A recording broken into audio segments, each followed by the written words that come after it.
Vous écoutez la leçon biblique de l'Église de la Science chrétienne indépendante de Plainfield, située à Plainfield, New Jersey, États-Unis d'Amérique. Sujet : la matière. Texte d'or. Proverbe.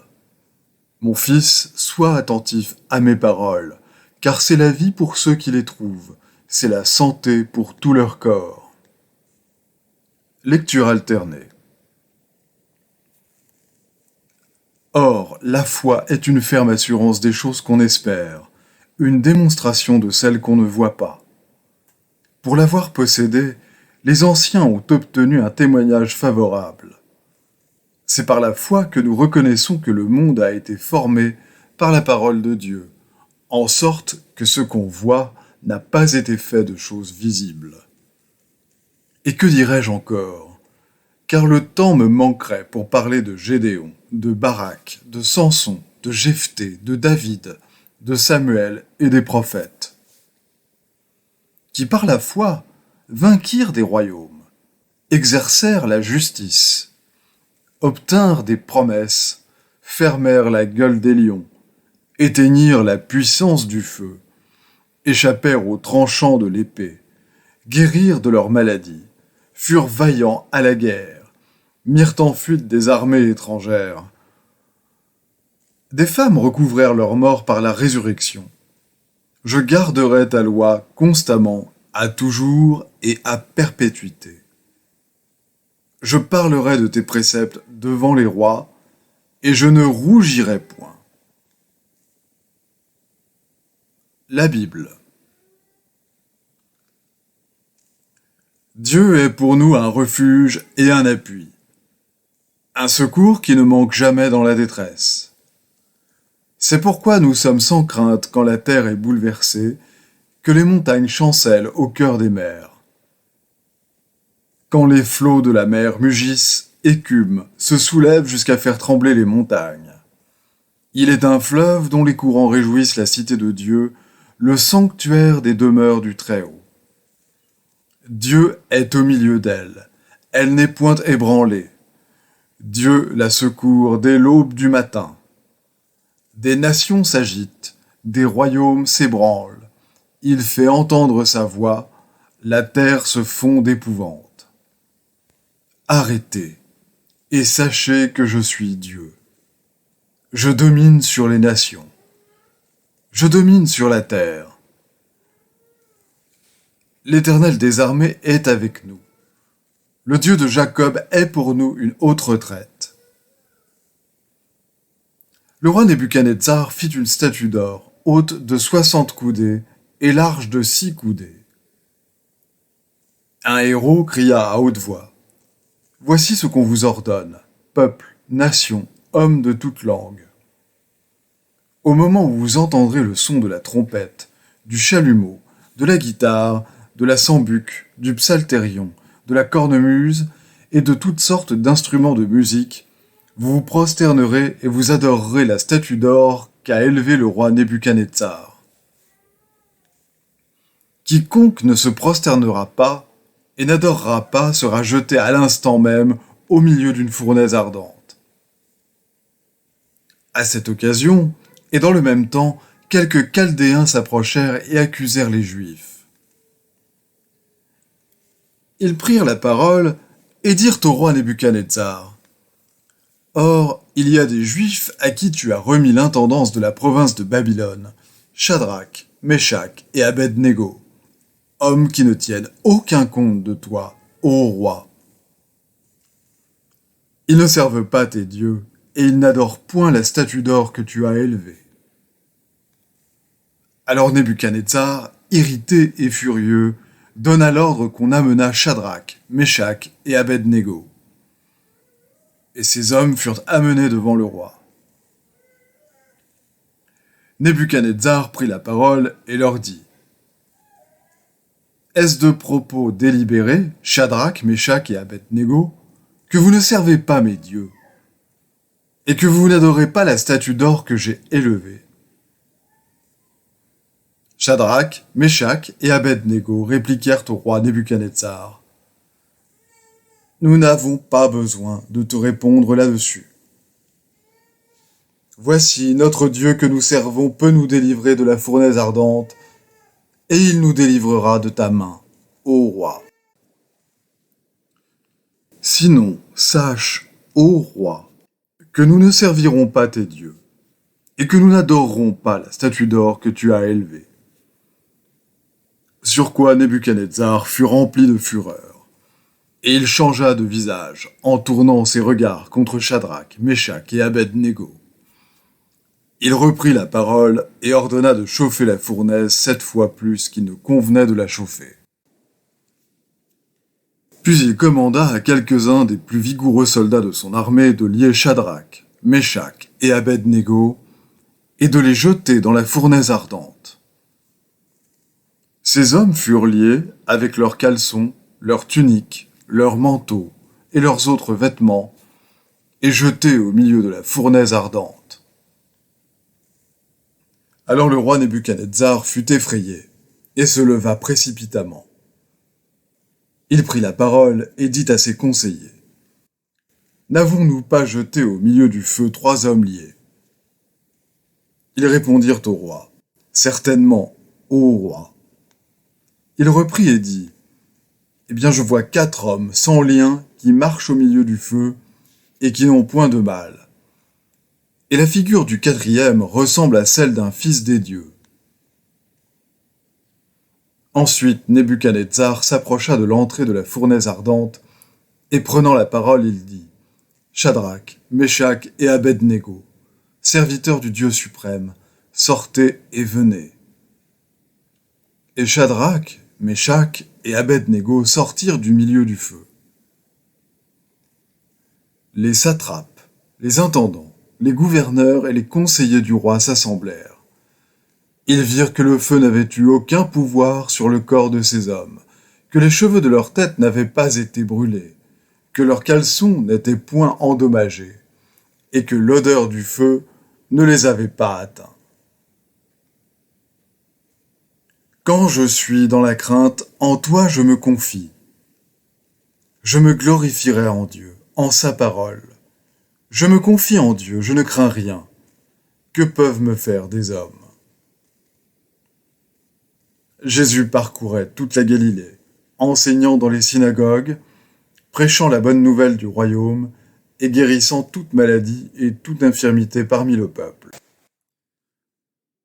Sa renommée se répandit dans toute la Syrie, et on lui amenait tous ceux qui souffraient de maladies et de douleurs de divers genres, des démoniaques, des lunatiques, des paralytiques, et il les guérissait. Puis, ayant ouvert la bouche, il les enseigna et dit : « C'est l'esprit qui vivifie. La chair ne sert de rien. Les paroles que je vous ai dites sont esprit et vie. Il n'y a donc maintenant aucune condamnation pour ceux qui sont en Jésus-Christ. En effet, la loi de l'esprit de vie en Jésus-Christ m'a affranchi de la loi du péché et de la mort. » Je vais maintenant lire les passages corrélatifs tirés du livre d'études de la science chrétienne, Science et santé, avec la clé des Écritures de Mary Baker Eddy. Il n'y a ni vie, ni vérité, ni intelligence, ni substance dans la matière. Tout est entendement infini et sa manifestation infinie, car Dieu est tout en tout. Du commencement à la fin, les Écritures abondent en récits du triomphe de l'esprit, l'entendement sur la matière. Moïse prouva la puissance de l'entendement en accomplissant ce que les hommes appelaient des miracles. Ainsi firent Josué, Élie et Élisée. L'ère chrétienne fut inaugurée par des signes et des merveilles. L'Esprit, Dieu, a tout créé en lui-même et de lui-même. L'Esprit ne créa jamais la matière. Il n'y a rien dans l'Esprit dont puisse être créée la matière, car comme le déclare la Bible, sans le Logos, éon ou parole de Dieu, rien de ce qui a été fait n'a été fait. L'esprit est la seule substance, l'infini Dieu invisible et indivisible. Les choses spirituelles et éternelles sont substantielles. Les choses matérielles et temporelles sont insubstantielles. Les écoles de médecine voudraient que la matière, et non l'entendement, leur fasse connaître l'état de l'homme. Elles examinent les poumons, la langue et le pouls, afin de constater le degré d'harmonie ou de santé que la matière accorde à la matière, le degré de douleur ou de plaisir, d'action ou d'inaction qu'une forme de matière accorde à une autre forme de matière. Selon l'anatomie, les nerfs sont indispensables pour transmettre aux muscles les ordres de l'entendement et produire ainsi l'action. Mais que dit l'anatomie lorsque les muscles se contractent et deviennent immobiles? L'entendement mortel a-t-il cessé de leur parler ou leur a-t-il commandé d'être impuissants? Les muscles, les os, le sang et les nerfs peuvent-ils se révolter contre l'entendement dans un cas et non dans un autre?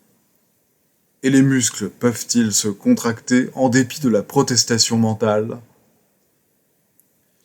Si les muscles ne sont pas automoteurs en tout temps, ils ne le sont jamais, jamais capables d'agir contrairement à la direction mentale.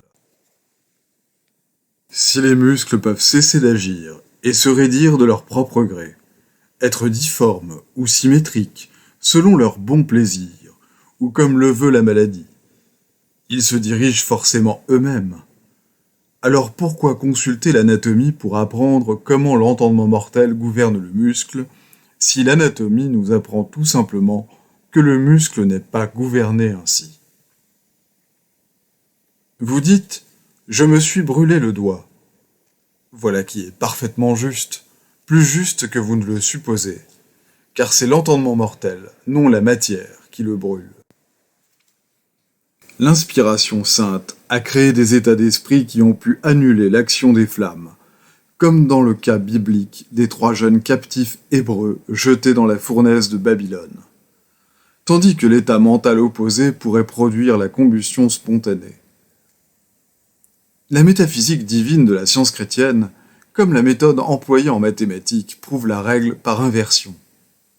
Par exemple, il n'y a pas de douleur dans la vérité, et pas de vérité dans la douleur, pas de nerfs dans l'entendement, et pas d'entendement dans les nerfs, pas de matière dans l'entendement, et pas d'entendement dans la matière, pas de matière dans la vie, et pas de vie dans la matière, pas de matière dans le bien, et pas de bien dans la matière. La guerre hypothétique entre la vérité et l'erreur n'est que le conflit mental entre l'évidence des sens spirituels et le témoignage des sens matériels, et cette guerre entre l'esprit et la chair réglera toutes les questions par la foi en l'amour divin et par la compréhension de cet amour. L'amour divin, qui rendit inoffensif le serpent venimeux, qui délivra les hommes de l'huile bouillante, de la fournaise ardente, de la gueule du lion, peut guérir les malades dans tous les siècles et triompher du péché et de la mort. Il couronna les démonstrations de Jésus d'une puissance et d'un amour incomparables. En appliquant les règles de la science dans la pratique, l'auteur a rétabli la santé dans les cas les plus graves de maladies aiguës et chroniques. Les sécrétions ont été changées. La structure a été renouvelée. Des membres raccourcis ont été allongés. Des jointures ankylosées ont été assouplies. Et des os cariés ont été rendus à leur état normal. J'ai restauré ce qu'on appelle la substance consumée des poumons et l'organisme sain a été rétabli là même où la maladie était organique. La science chrétienne guérit la maladie organique aussi certainement qu'elle guérit ce qu'on appelle maladie fonctionnelle, car il faut simplement une compréhension plus complète du principe divin de la science chrétienne pour en démontrer la règle supérieure. Au lieu de vous soumettre aveuglément et tranquillement à la maladie, qu'elle soit à ses débuts ou dans une phase avancée, révoltez-vous contre elle, Bannissez la croyance qu'il vous soit possible de ressentir une seule douleur importune qui ne puisse être chassée par la puissance de l'entendement, et vous pourrez ainsi empêcher que la douleur se développe dans le corps. Aucune loi de Dieu ne met obstacle à ce résultat.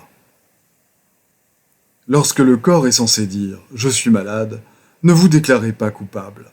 Puisque la matière ne peut parler, c'est forcément l'entendement mortel qui parle. Par conséquent, protestez contre cette suggestion. Si vous dites « je suis malade », vous vous déclarez coupable. Alors votre adversaire vous livrera au juge, l'entendement mortel, et le juge vous condamnera. La maladie n'a pas d'intelligence, et ne peut donc pas dire qu'elle est quelque chose, ni déclarer son nom. L'entendement mortel seul se condamne. Par conséquent, dictez vos propres conditions à la maladie, et soyez juste envers vous-même et envers les autres. Demeurez ferme dans votre compréhension du fait que l'entendement divin gouverne, et que dans la science, l'homme reflète le gouvernement de Dieu. Ne craignez pas que la matière puisse souffrir, enfler et s'enflammer en vertu d'une loi quelconque, puisqu'il est évident en soi que la matière ne peut ressentir ni douleur ni inflammation.